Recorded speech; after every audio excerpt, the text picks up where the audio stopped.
Evening, everybody, and welcome back to Rangers Journal for our second video of the night. Tonight, I am joined by Stel from This Is Mappa for a hefty transfer update. See you in a minute.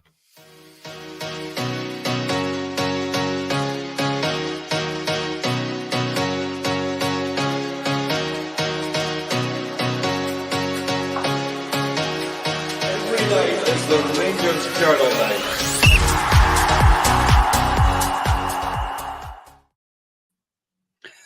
Hello and welcome back to Rangers Journal podcast. As you all know, I'm your host Scott Mackay, and I'm delighted to be joined by Stel from This Is Mappa. You might recognise him. I think it was on before, and it was quite a funny interview Kai had with you two guys. Stel, how are you, mate? Yeah, I'm good, mate. Yourself? Thanks for the invite. No problem at all. No problem at all.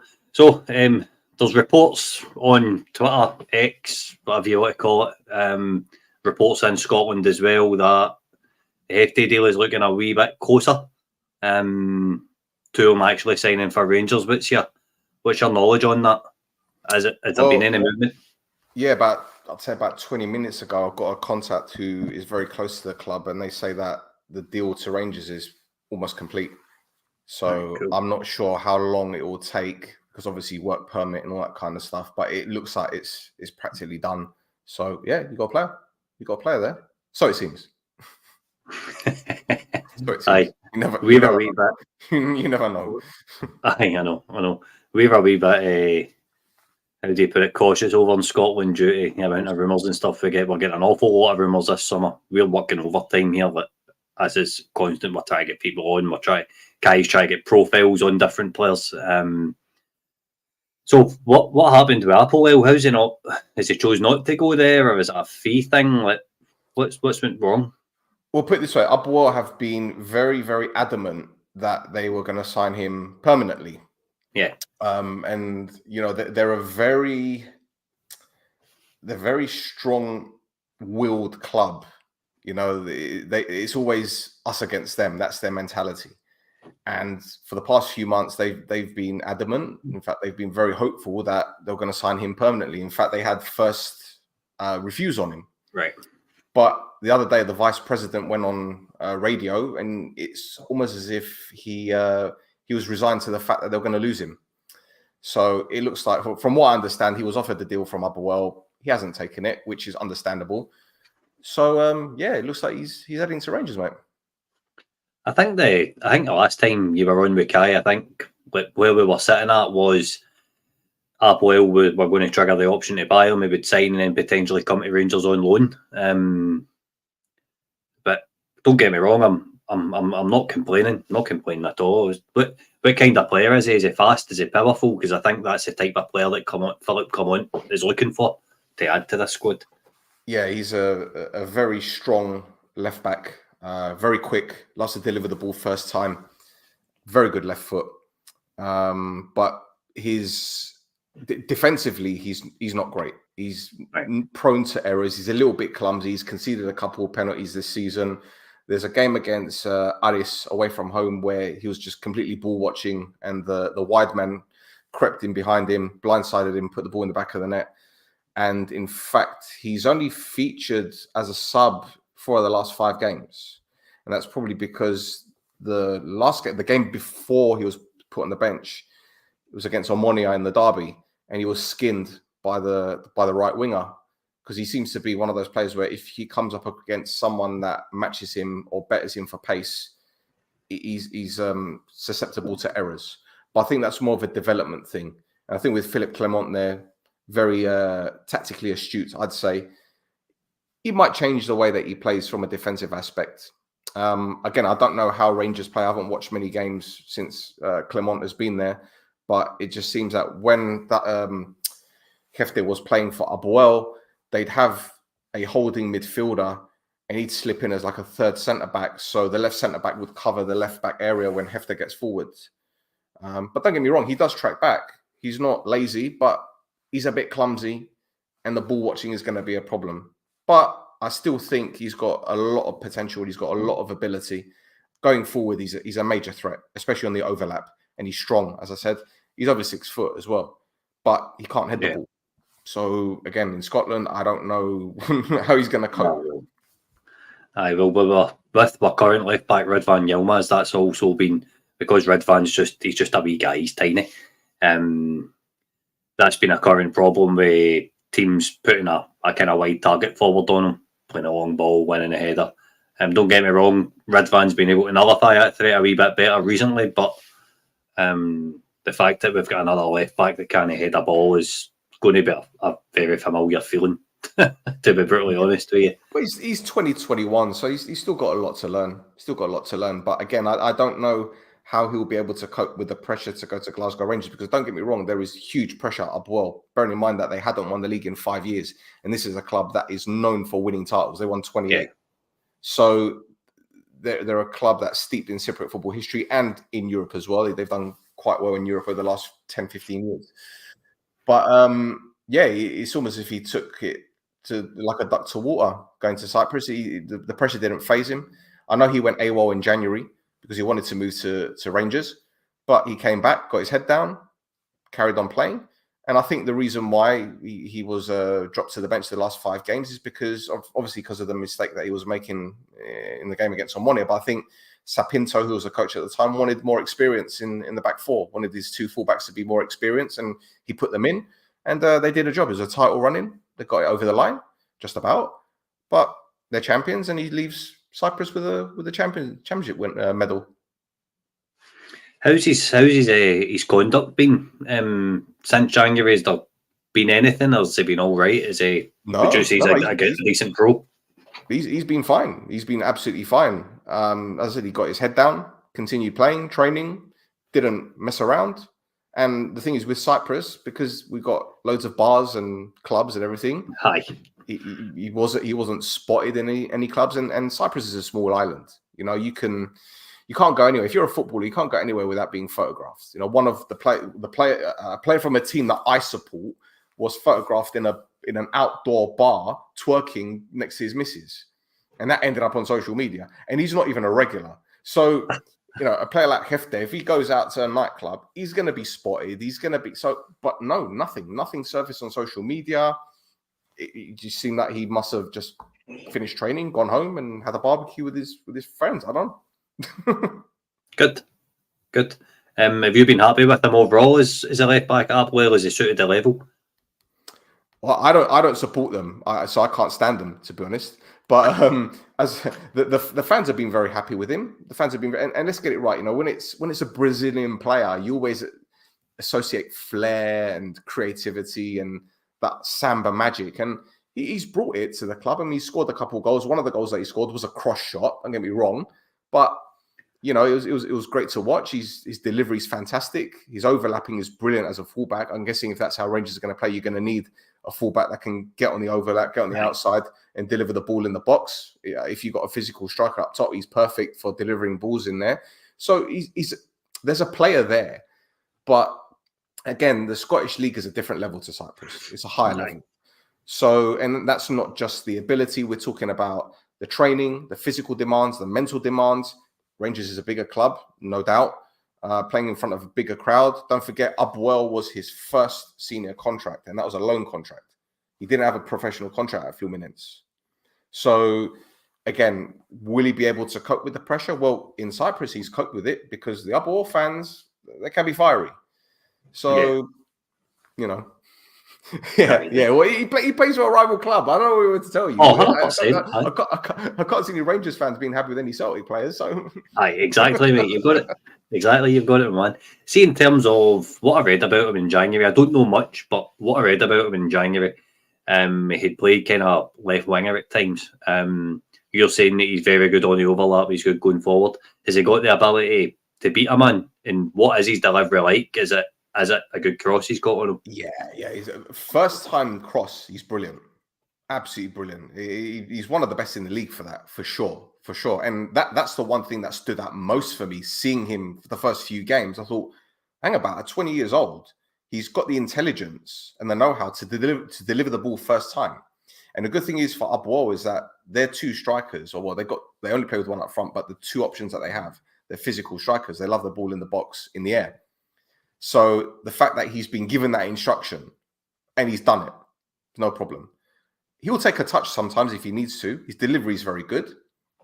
So I again, he's a very, very good player. He's got a lot of potential. He's got a lot of potential. The only concern that I would have if I was a Rangers fan is there is no doubt he's going to use the club as a stepping stone to try and get moved to La Liga further down the line. And I'm sure you guys can accept that, like the other fans can accept that he's going to a bigger club because he's a Brazilian lad. He's probably dreamt of playing for Real Madrid or Barcelona. But I was joking with a friend of mine. I say joking. My friend is an Upper World fan. And I was telling him one day this lad could be in the Brazilian squad. One day. And he's like, it's not likely. I said, well, you don't know. You just don't know. But I think he's got the potential for sure. I think it's just a case of the right coaches and the right environment. It's about unlocking that potential. Rangers are probably at the end of a cycle in terms of players just now. There's a lot that I've got a feeling there's going to be a lot of change in our leadership group. It's an aging squad. I think that is something that needs addressed, and I think signing guys like Jefté that can, is that how you pronounce his names? At Jefté? Jefté, right. I think signing guys like that is going to get the player trading model kind of up and running. Is he good? Is his discipline? Is there any discipline issues on the park? Is he okay on the park? No, that's the thing. That's the thing. I mean, he's a little bit clumsy, as I said, defensively. Yeah. But in terms of picking up yellows and reds, he's pretty standard for a fullback. Pretty standard for a fullback. I haven't seen anything. There hasn't been a game where I've seen him like, oh, that was a bit over the top. That was a bit rash. That was a bit. He seems fine. Absolutely fine, mate. Good. But again, it's the league. You understand? It's the league as well. So, the quality of wingers in Cyprus may not be as good as in Scotland. Yeah. And that's the other thing. When I said before, if he comes across a winger with pace and creativity and pace that matches and betters his, he's going to have problems. But again, it depends on how he's deployed. Is he going to be as a wing back? Because at Upwell, it was a 4-2, so it was 4-1-2-3. Right. But what would happen is the two fullbacks would act as wing backs, and the holding midfielder would slip into a centre back position, and the left centre back would drop on the left hand side to protect. So it just depends on how Clement plays. In all fairness, aye, definitely. And there's just a wee kind of comment here. Do you know if he's got a grasp of English or? I couldn't tell you. I couldn't. I really don't know, mate. I couldn't tell you. I mean, just check on his Instagram and see if he's got any posts in English. But I don't think he does. I think it's all in Portuguese. I think it's all in Portuguese. But again, at the same time, are there any Portuguese speaking or Spanish speaking players at Glasgow Rangers? No, we've got Danilo who plays up front for us, who is Brazilian. So it'll be fine. It'll be fine. It'll be fine. Aye. Yeah, I'm sure definitely. The first words he will learn are the profanity. So. Aye. 100%. So see, in terms of how has he dealt with the demand of playing for Applewell, do you think he's got the mentality to make that kind of transition to Rangers? Well, if you want to talk about the pressure that comes with being an Applewell player, it's huge. It's huge. They're one of the few clubs that have got a strong fanatic. And when I say ultras, we're talking crazy supporters to the point where in the past, fans have turned up to training grounds and stopped training sessions to protest or to get on the players' backs and to tell them that they're not performing. But to be fair, they haven't had any problems this season. Jefté has dealt with everything that's come his way. As I said, when he went AWOL, it did upset a few supporters, but I think they knew, put it this way, he wasn't theirs. He only had a loan contract. If he had a contract until 2026, for example, then the fans will be irate because they'll be saying, well, you've got a contract with us. You need to honor it. But he didn't have a contract with them. He wasn't a permanent signing. And I think they came to terms with him leaving even before he went AWOL because he was doing so well. Yeah. So again, he's dealt with the pressure. He's handled it well. As I said, going AWOL was immature, but Upwell handled it very, very well. They didn't shun him. Okay, they banished him to train on his own for a bit, and literally it was within a few days he's back with the first team, back in the squad. Keep it moving. Fair enough. Fair enough. What was his reaction like after he went AWOL? Did he just come in and pick up where he'd left off? Yeah, it's almost as if he hadn't gone. Honestly, Right. that's what I'm saying. It was bizarre because you hear stories about players going AWOL, and especially the South American ones. I don't mean to generalize, but there have been quite a few crazy South American players like Faustino Esprilla, etc., etc. Aye. And you hear about the stories and all that kind of stuff. But as I said, he came back into training. He didn't kick off, and I think it also helps that there's quite a few South Americans at AWOL as well. Yeah. There were at the time hang about Jefté, Villafañez is Argentinian, Maoli is Brazilian. They had about six or seven South Americans in the squad. So again, I'm guessing they probably sat him down and said, "Look, you're performing well. Don't ruin it, because if you keep behaving this way, any potential clubs that are looking at you now, they're not going to want you because of the way you've been behaving. So get your head down, work hard." And look, at the end of the day, if he did misbehave when he came back and throw a strop, he'd go back to Fluminense. They might not want him. They might have loaned him out to another club, maybe in Malta or somewhere else. Mhm. I don't know. So I think he played it very well, and he was advised well, and he paid attention, and here we are. So yeah. Cool. It's just to ask you one more time, just because there's a lot of new viewers on now that weren't here at the start. So as far as you're aware, the deal is done for him. Well, yeah, I said I received a message earlier from someone close to the club, and they said it's near completion. So I'm guessing it could be just crossing the T's and dotting the I's at this stage, or it could be a work permit. Could be various things. Could be bonuses. That might be something else. There could be, or it might even be to do with AWOL and Fluminense. There might be something there as well, that because obviously they got first views on him. So perhaps it's down to those two. Again, the message I got was Jefté to Rangers is almost complete. That's all I know. But in terms of the details, I mean, I can find out. I'll ask the questions. I want to ask you about one more player. Obviously, since I've started following you on Twitter, it's the boy Cabrera, the centre forward. I think you guys like him as well. I really like the look of him.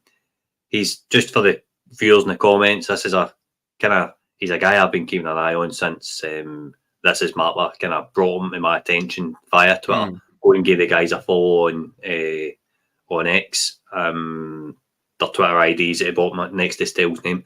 How's he playing? He's been fantastic. He put it this way: he's on loan from Newell's Old Boys in Argentina, and last season I believe he was playing in Malta. Now he joined Ethnigot, and Ethnigot are a team that recently got promoted, so it was their first season back, tipped for relegation. Their head coach left after a couple of weeks to go to a bigger club in Greece. They brought in Marina Sacha, that's a very well-known coach in Cyprus, very progressive. In fact, he's since left, and he looks like he's going to be going to a foreign club, which is great. And Cabrera struck this relationship with Mario Elia, another striker. He's actually playing on the wing, but he's a forward. Yeah. And he scored 18 goals this season, 9 in the first round of the season, and then 9 in the second round where it's split like your league does. And he's been sensational, absolutely sensational. And we didn't know where he came from. We'd never heard of him before. He's 24 years old. He's nimble. He's good in the air, though. His movement's fantastic. Left foot, right foot. He scored a wonderful goal against my team from all of 35 yards, top corner. Absolutely ridiculous. And as far as I'm aware, and this is the funny thing, Scott, right? I'd say about 2 or 3 weeks ago, I got a private message on our Twitter account from, I can't say which agency, but it was a football agent. And he says, "What can you tell me about Cabrera?" I says, "What do you need to know?" And I was having back and forth, and he goes, "Yeah, because we're thinking of taking him on our agency." So that tells me he's going to be leaving Cyprus soon. Now, I know AEK Larnaca are interested in signing him because this is a team that narrowly missed out on the title. They want a second forward because Triskovsky, that recently left the club, he's a club legend. They're looking at like a similar kind of player. And Cabrera's on their radar, but there hasn't been any movement yet. And this tells me that chances are he's going to leave Cyprus to go to a different country, but he's a wonderful footballer. Yeah, he's a wonderful footballer. He's a good player. I've been watching both strikers playing up front for Rangers all season, and some of the finishing's just like you just look at it and you're like, what are you trying to do there? And I've just looked at this boy and it's just touch, bang, touch, goal. There's no messing about. He can do it in the air. Like you said, he's got right foot, left foot. Really, really promising player. And he's somebody that you've highlighted quite well on Twitter. So I'm not saying he'd be ready for Rangers or anything like that, but I'm saying like I have got my eye on him. Well, again, he's only 24. He's only 24, and that's still young for a striker. But again, the signing came out of the blue. The performances came out of the blue. Pardon the pun, because obviously the Rangers. But yeah, he's shocked a lot of players, a lot of fans, and I was actually quite annoyed not to see him in the team of the year, to be honest. Because while Jairo at Buffalo got the golden boot, he got 16 goals in total, but obviously Jairo got the golden boot because he scored his goals in Group A, which obviously is worth more than the second group, which is what Cabrera was scoring goals in. Yeah. But even still, you know, he should have been in the team of the year as far as I'm concerned. But politics, what can I tell you? Aye, that's it. Right, Stel, thanks for coming on. Do you want to tell everybody where they can find you? Yeah, it's all in the tag here. So we're on Instagram at This Is Mappa, but go to nc-network.com. That's our website. We have write-ups about Cypriot football. In fact, we've got a correspondent in Cyprus at the moment covering the under-17 Euros. He did the Cyprus-Czech Republic game. There's one player from the Czech Republic who's at Slavia Prague's academy. Top notch. In fact, I think he's gone to Juventus, if I'm not mistaken. But yeah, it's going well for us so far. So we're covering Cypriot football, and the good thing about it is it's all in English. So we're the only ones in the world covering Cypriot football in English. So stay tuned. Oh, definitely. Listen, mate, thank you for coming on. And honestly, everybody, head over on Twitter, give the guys a follow. Some of the stuff's absolutely fascinating in terms of it. We've just had a quick 5 minute chat about the boy Cabrera who's playing in Cyprus, and I'm like, I like the look at him. How does Dessers not do that? Well, let's swap. Aye, I know. I would, mate. I absolutely would. Right, mate. Take care. Thank you. Cheers, mate. All the best. Ta-ra. Cheers.